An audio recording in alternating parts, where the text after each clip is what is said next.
Welcome to this video. And in this video, or maybe series of videos, we are going to attempt to recreate the journey of Bilbo Baggins in The Hobbit. And this is where it all started, I suppose. Well, we'll see outside in a second. So I guess the very first scene in The Hobbit is where... Oh, there's lots of people in Bag End today. Very first scene in The Hobbit is where Gandalf meets Bilbo outside Bag End.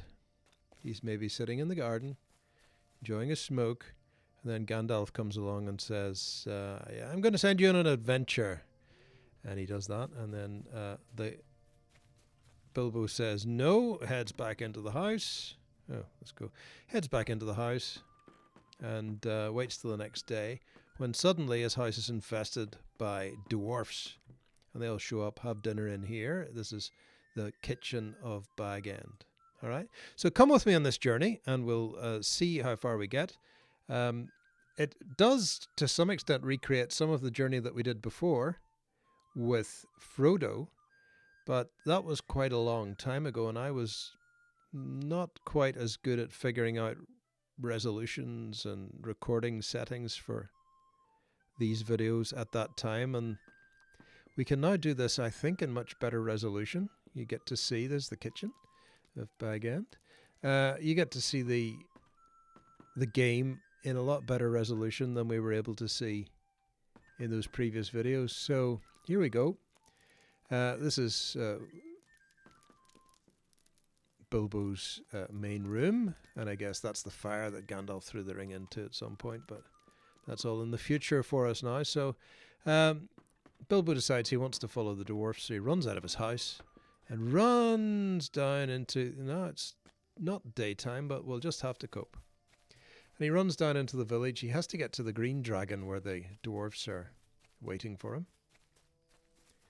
And if we look back here, we get to see quite a lot of the Shire. And it looks nice at night. And as you can see, it's an old game, but it really is a very pretty one. And you can see that with any luck, by the time this video is uploaded to YouTube and processed by their whatever processing algorithms they use, it'll still be quite nice, much better than the version we had with Frodo. Now, we've got a couple of options here. We can just go into first-person view, and if we like that, we could stick with it. Or we can come back out and we can have our actual Hobbit running along, trying to get to the green dragon and join the dwarves. So he's running down into... This is Hobbiton we're running into.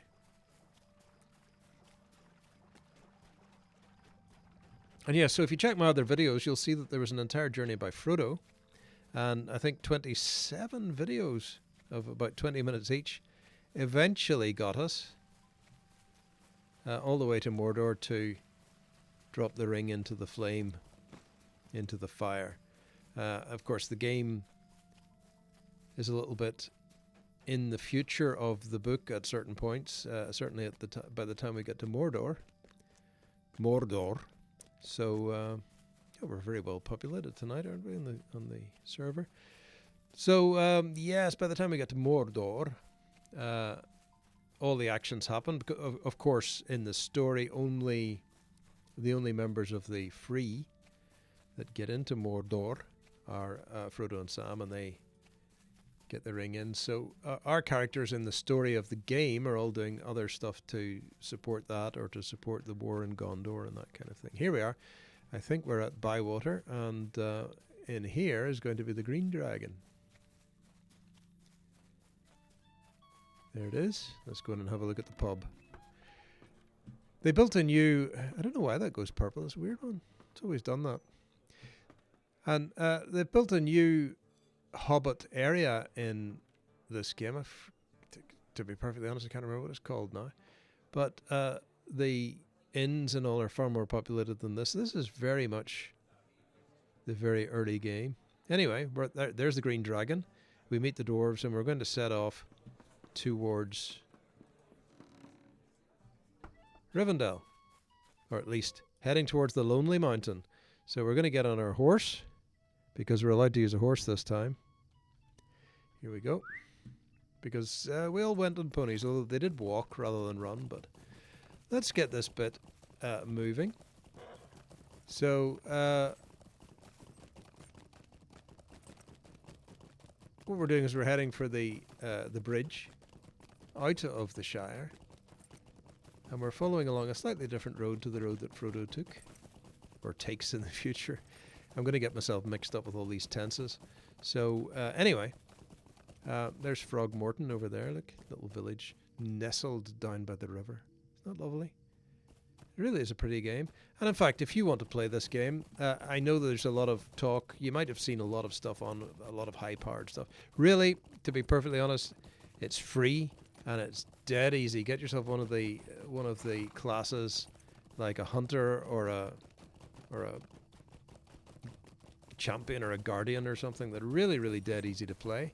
You pay a little bit of money, you get a brawler, which is incredibly easy to play because you can stand still and things just kill themselves trying to hit you. It's hilarious. And it really is a beautiful game, and you get an opportunity to travel pretty much in all of Middle-earth that is represented in Tolkien's books.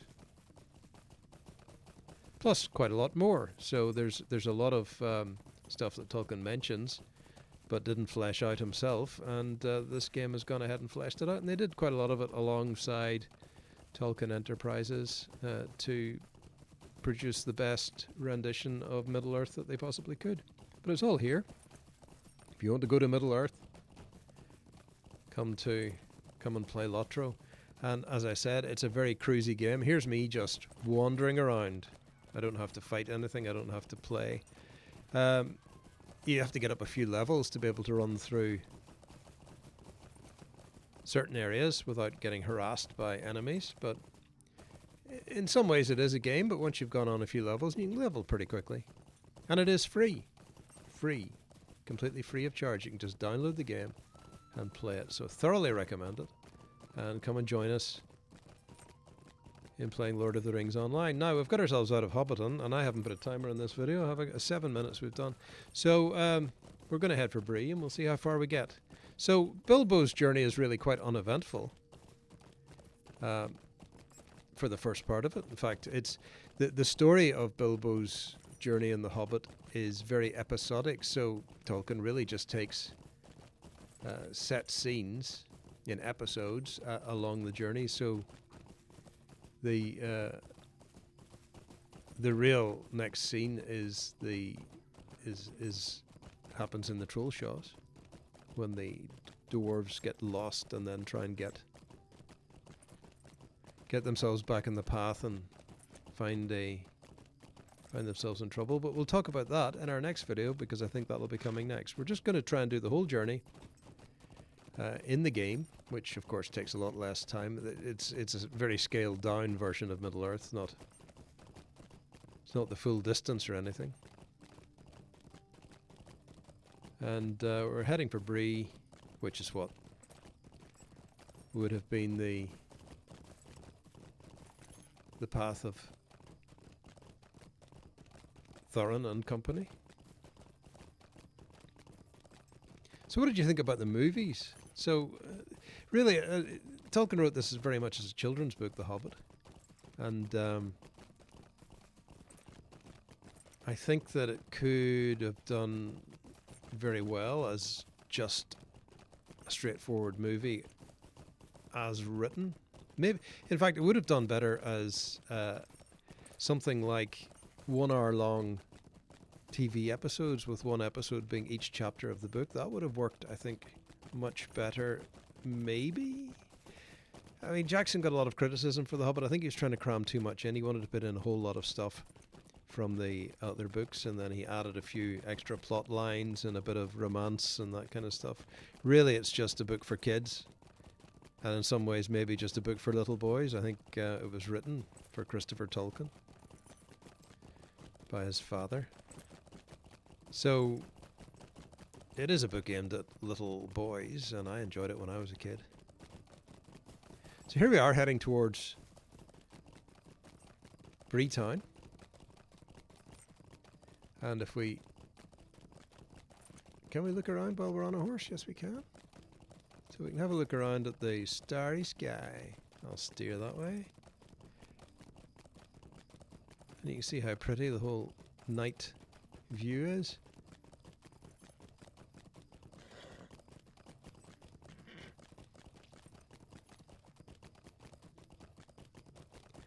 And nothing much. I mean, it may be that Thorin and company avoided Bree, so let's do that. We don't have to go through Bree, let's go around it.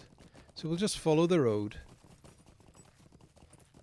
I think we have to get over the bridge, though, first. I think we'll just follow the road around. Yes, here's the road going around Bree. We don't need to go in there. Thorin and company didn't want any extra help. They were pretty much self-sufficient and didn't really welcome outsiders helping them until they were desperate in the end. Dwarves being a rather prideful lot in Tolkien's world, Tolkien's universe. There's Bree. We're going past Bree.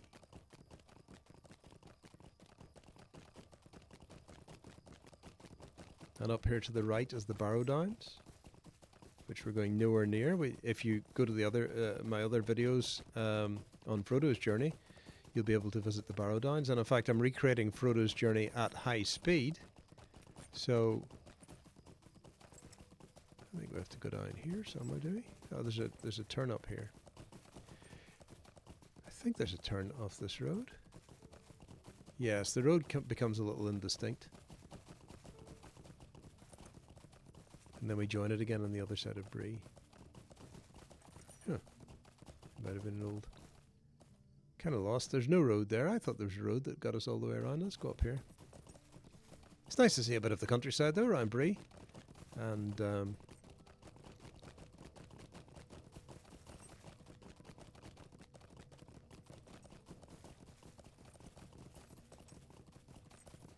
basically we're just heading east from the Shire. So the Shire's behind us. And we're entering what I think in the Hobbit is called the Brown Lands. Lands with very, very few people living in them. So we leave Bree behind and we enter the Brown Lands, and there are no... You'll notice that there's a few stutters in this video. That's not the video that's the problem there. It's the game itself. So the whole game has migrated to new servers, and they're still ironing out a few little problems with that. One of the biggest problems they had was that they kind of made it sound like the whole of the world was going to end unless you did the move, so everybody moved at once, and I think they weren't... I think the Standing Stone Games, I think who run the game now, might have just encouraged far too many people to move at once. I moved one set of characters to one server, new server from the old servers, the old 32-bit servers, and I've left a bunch of characters on another 32-bit server, and I have to say the old 32-bit servers, now that they're empty, are running quite nicely. And the new 64-bit servers are a wee bit jerky, but I'm sure they will iron it out. They'll eventually figure out where all the problems are, and they'll get it fixed. I think the problem at the moment is just too overpopulated, and suddenly, with the new servers, became incredibly popular. Everybody came back to the game who had played it before, so it is a great game, great community. Everybody's very helpful in the game. There's no griefing because there's no player versus player combat except in certain zones, and that's a whole other story which I'm not even going to go into. But you can just cruise along and do your own thing, and it's not hard. It's just really a very... You can make it harder. There are various settings now to make the development of your character harder and harder, but I just like to cruise around Middle Earth and do a few of the stories. And in fact, if you enjoy Tolkien's stories, I think that the epic quests, as they call them in this game, are a great extension to, or an extension, maybe a great tribute to Tolkien's writing. They run alongside the main novel of Lord of the Rings, and you're doing stuff while if Fellowship make their way to Mordor. And in fact, when we get to the Lonely Mountain, of course, Smaug has already been defeated in the game because we're in a future time period. So Smaug and the whole Bilbo story happened whenever it happened, 50 years ago in game time. So this game is contemporary with the Lord of the Rings story itself. But even so, you can go and visit the Lonely Mountain, which is what we're going to do here. We're going to try and get to the Lonely Mountain. And I think we've run enough. We've got to the Forsaken Inn. And from here, we leave the last vestiges of civilization behind, if you call the villages of men and hobbits to be civilization. And we will enter what I think Tolkien called in The Hobbit the Brown Lands. There they are over there. And we're going to head towards Rivendell. So I hope you enjoyed that. Come with me on the journey in the future. Make sure you subscribe and bookmark and all the rest of it, whatever it is you need to do this. I have a website as well, somewhere where I put all these things in order so it's a bit easier to find the videos and figure out where you are. I find YouTube's indexing system a little bit tricky. But anyway, hope you enjoyed that, and I'll see you in the next video, and maybe we'll talk a little bit more about something else. All right, good night. Thanks for watching, and I'll see you next time.